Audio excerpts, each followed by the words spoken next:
तो class 9th और 10th दोनों का हम लोग अध्ययन एक साथ करते हैं। तो आज क्लास 9th और 10th के जो हम लोग पढ़ेंगे, मैं सुनील सर आपका बहुत बहुत दिल से स्वागत करता हूं।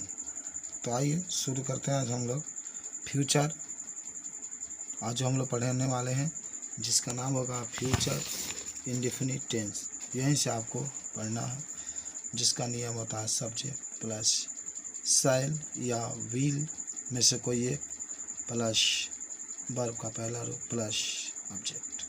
अगर आई और वी होगा तो उसके साथ हम लोग शैल का प्रयोग करेंगे, बाकी कुछ भी रहेगा तो उसके साथ हम लोग विल का प्रयोग करते हैं। तो दो चीज़ें हम लोग जान गए कि जब शैल और विल होगा, शैल और शैल का जो प्रयोग होता है आई और वी के साथ, बाकी जो भी होगा उसके साथ हम लोग विल का प्रयोग करते हैं। चलिए कुछ एग्जाम्पल देखते हैं। देखिए, आई शैल राइट ए लेटर, मैं एक पत्र लिखूंगा। आई शैल राइट ए लेटर, मैं एक पत्र लिखूंगा। He will write a letter, वह एक पत्र लिखेगा। इसका अर्थ है। आगे बढ़ते हैं। देखिए कुछ और बातों को मैं आपको समझाता हूँ, देखते हैं हम लोग। इसी तरीके से निगेटिव बनाना होगा तो जो शैल और विल होगा उसके बाद हम लोग नॉट लगा देंगे। तो I shall not write a letter, मैं एक पत्र नहीं लिखूंगा। He will not write a letter, वह एक पत्र नहीं लिखेगा। इंटीग्रेटिव सेंटेंस में शैल और विल को पहले, शैल आई राइट ए लेटर, क्या मैं एक पत्र लिखूंगा। Will he not write a letter, क्या वह एक पत्र नहीं लिखेगा। तो ये बात आपकी है और ये बात मालूम भी होनी चाहिए, पूछा भी जा रहा है तो हम लोग इसको बता भी सकते हैं। समझ गए। आगे बढ़ते हैं। देखिए इसके बाद से कुछ नोट में हम लोग देखते हैं कि इस टेंस के पॉजिटिव सेंटेंस में शैल या विल का प्रयोग सब्जेक्ट के अकॉर्डिंग वर्ब के फर्स्ट फॉर्म के साथ होता है। विल शैल वर्ब का फर्स्ट फॉर्म। निगेटिव सेंटेंस में शैल will plus not plus verb का फर्स्ट फॉर्म की स्थिति रहती है। और इंटीग्रेटिव सेंटेंस में विल या शैल को सब्जेक्ट के पहले ला देते हैं। विशेष में कहता है कि अनिवार्यता तथा बाध्यता प्रकट करने के लिए ही सी ईट के साथ भी शैल का प्रयोग होता है। इसी प्रकार आई और वी के साथ भी विल का प्रयोग होता है। कुछ एग्जाम्पल और देखते हैं। The test match begins the day after tomorrow, the prime minister arrive in the morning tomorrow. चलिए तो आपको एक बार फिर बताएं कि हम लोग जो पढ़ रहे हैं फ्यूचर इंडेफिनिट टेंस के बारे में पढ़ रहे हैं। तो आइए इस फ्यूचर इंडेफिनिट टेंस पर एक एक्सरसाइज है, उसको हम हल करते हैं। कहता है कि fill in the blanks with the correct form of the verb given in the bracket in the following sentence, use future indefinite tense.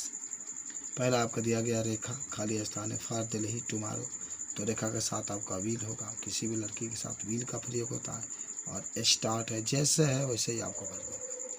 बस आपको अपने तरफ से शैल और विल का प्रयोग करना है, बाकी जैसे दिया है वैसे ही भर देना है। जैसे आई है तो इसके साथ शैल का प्रयोग करेंगे, तो आई शैल, और बाकी जो फिनिश है फिनिश से सही लिखेंगे।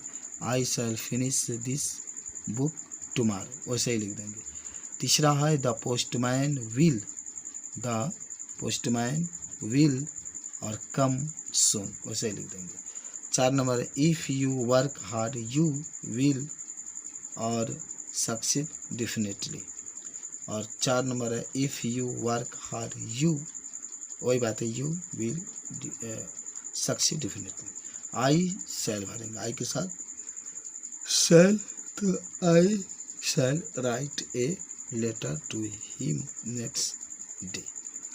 और 6 नंबर है if she comes here I shall meet her. 7 number है सी विल नॉट, याद करो, she will not attend her classes tomorrow. तो इसमें 2 खाना है, तो पहला में विल भर दो, दूसरा में अटेंड, तो she will not attend her class tomorrow. 8 number है, आप 8 नंबर में पहले ही सहायक क्रिया लगा दीजिएगा। विल ही तब हो जाएगा live, will he live for Agra in Sunday. 9 number है आई shall leave for Mumbai day after tomorrow. I shall leave for Mumbai day after tomorrow. She will come here after a day. She will come here after a day. तो इस तरीके से future indefinite पर आधारित ये बातें थी जो हम लोगों ने पढ़ा, और कोई अगर पूछता है तो इसको हम लोग बना भी सकते हैं। चलिए आगे बढ़ते हैं। अब आते हैं फ्यूचर कंटिन्यूअस के पास। देखिए, इसके पहले मैं थोड़ा सा आपको बता दूं कि फ्यूचर कंटिन्यूअस में जब किसी वाक्य के अंत में रहा होगी, रही होंगे, रहे होंगे इत्यादि शब्द आया हो तो वाक्य फ्यूचर कंटिन्यूअस टेंस में कहलाता है।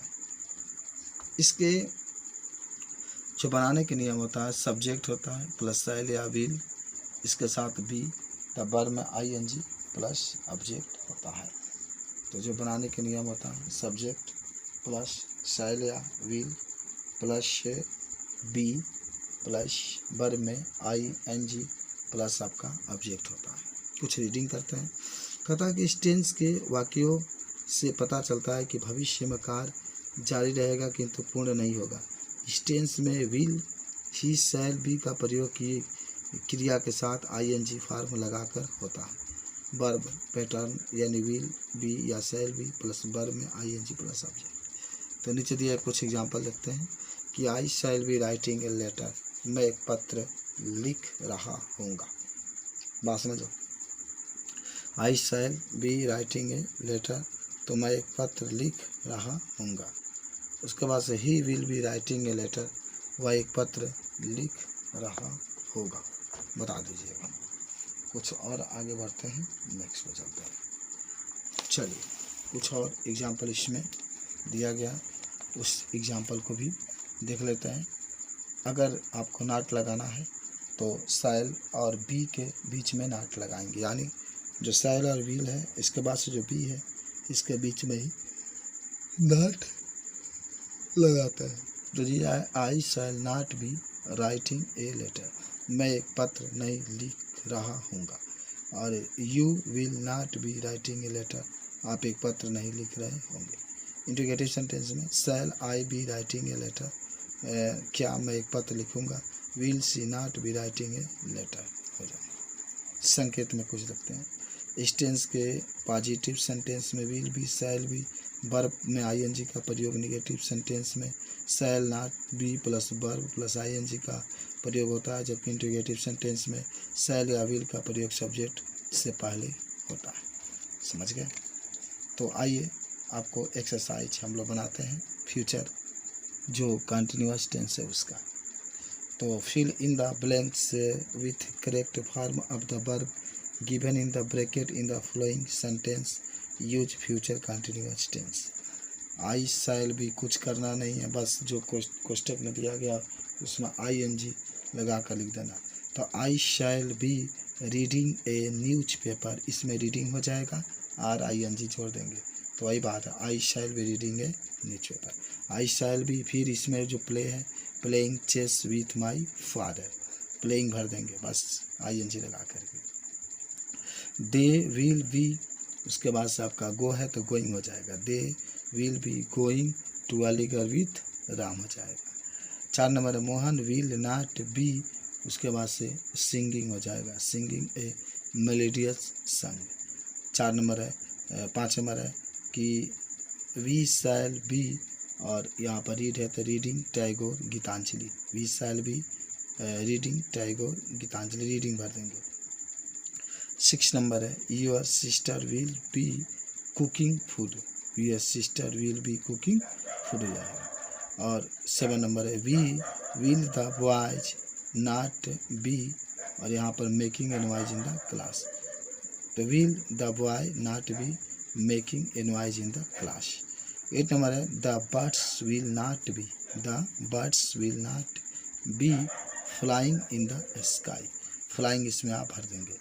और उसके बाद से आपका है कि the birds will not be flying in the sky, she will not be helping you, the train will be और कमिंग लेट, इसमें कमिंग भर देंगे। तो अगले वीडियो में हम लोग फ्यूचर परफेक्ट टेंस से पढ़ेंगे। धन्यवाद।